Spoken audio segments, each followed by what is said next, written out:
High court के जज justice Shekhar Yadav साहब ने कुछ बातें कही और कहा कहीं किसी पब्लिक प्लेटफॉर्म पे नहीं, हाई कोर्ट के कैंपस के अंदर, वो भी बार के रूम में।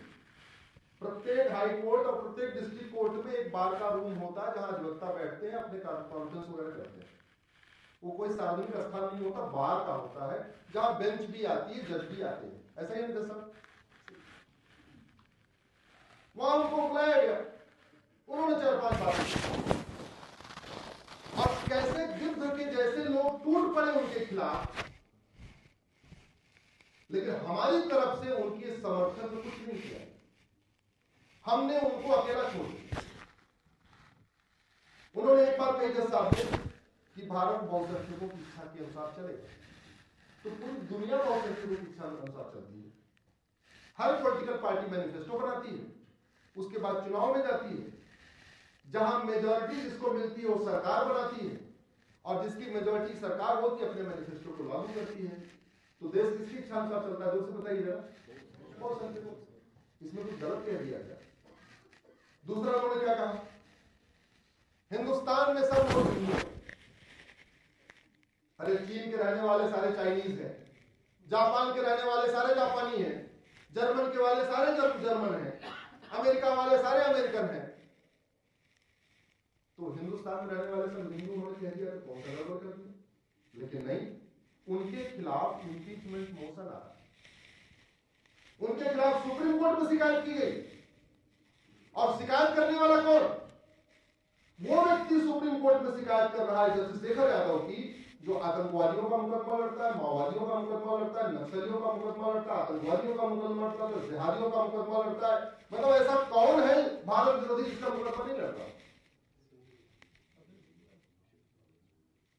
संसद में इम्पीचमेंट मोशन आया हुआ, मैं देख रहा था किन लोगों ने साइन किया हुआ। उन लोगों ने साइन किया हुआ है जो सुबह से लेकर शाम तक संसद चलती रहती है और संसद में बंक मारते हैं, वेतन भत्ता गाड़ी बंगला सब कुछ एज ए सांसद लेते हैं, कभी संसद में नहीं जाते, लेकिन दिन भर पैसा कमाते सुप्रीम कोर्ट में खड़े। ये माननीय सुप्रीम कोर्ट को भी समझना पड़ेगा कि सुप्रीम कोर्ट के सामने ही कानून की धज्जियां उड़ाई जा रही है। Bar council of India rule कहता है कि कोई सैलरीड आदमी वकालत नहीं कर सकता। एक कोर्ट मास्टर जिसको लॉ आता है वो भी वकालत नहीं कर सकता जब तक रिटायर नहीं हो जाए। लॉ का प्रोफेसर जिसको कानून आता है वो भी वकालत नहीं कर सकता जब तक रिटायर न हो जाए। इवन एक प्राइवेट कंपनी का मैनेजर वकालत नहीं कर सकता जब तक वो वहां से नौकरी में छोड़ दे। लेकिन सांसद और विधायक जिनको वेतन भत्ता गाड़ी बंगला free air ticket free rail ticket सारी सुविधाएं सांसद विधायक को के रूप में मिलती हैं, और क्यों मिलती है, वो जनता की सेवा करे और अच्छे अच्छे कानून बनाए, इसलिए थोड़ी मिलती है कि बंगला सांसद वाला ले लो, जाओ सुप्रीम कोर्ट में वकालत करो, हाई कोर्ट में वकालत करो। सुप्रीम कोर्ट के सामने कानून की धज्जियां उड़ाई जा रही हैं, और जो धज्जी उड़ाते हैं वो सुप्रीम कोर्ट में भी जस्टिस शेखर यादव के खिलाफ खड़े हो गए और संसद में इम्पीचमेंट मोशन चला। मैंने कभी उनको और किसी कानून की बहस करते नहीं देखा, हाँ इम्पीचमेंट मोशन को साइन करते हुए देख रहा है।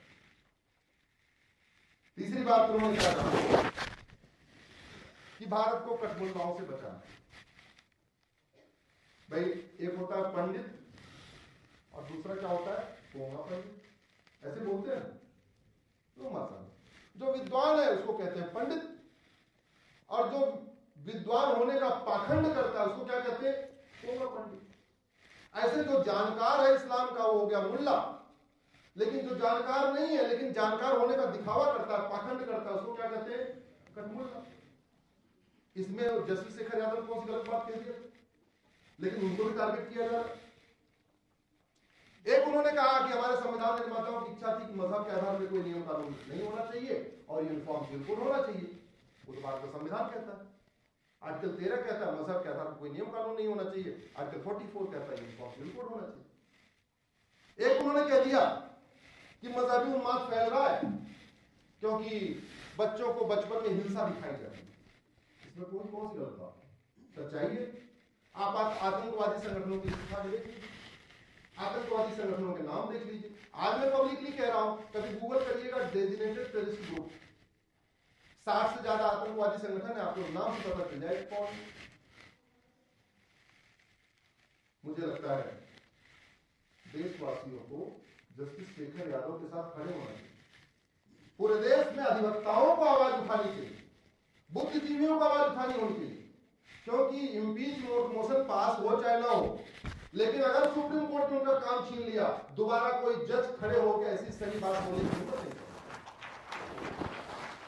उन्होंने साहस का परिचय दिया है, तो साहस का परिचय दिया है तो समाज का काम उनके साथ खड़े होता है। शांति बैठे रहेंगे, दोबारा कोई शेखर यादव बनने की कोशिश नहीं करेगा। अगर शेखर यादव को इस्तीफा देना पड़ गया या शेखर यादव से उनका काम छीन लिया,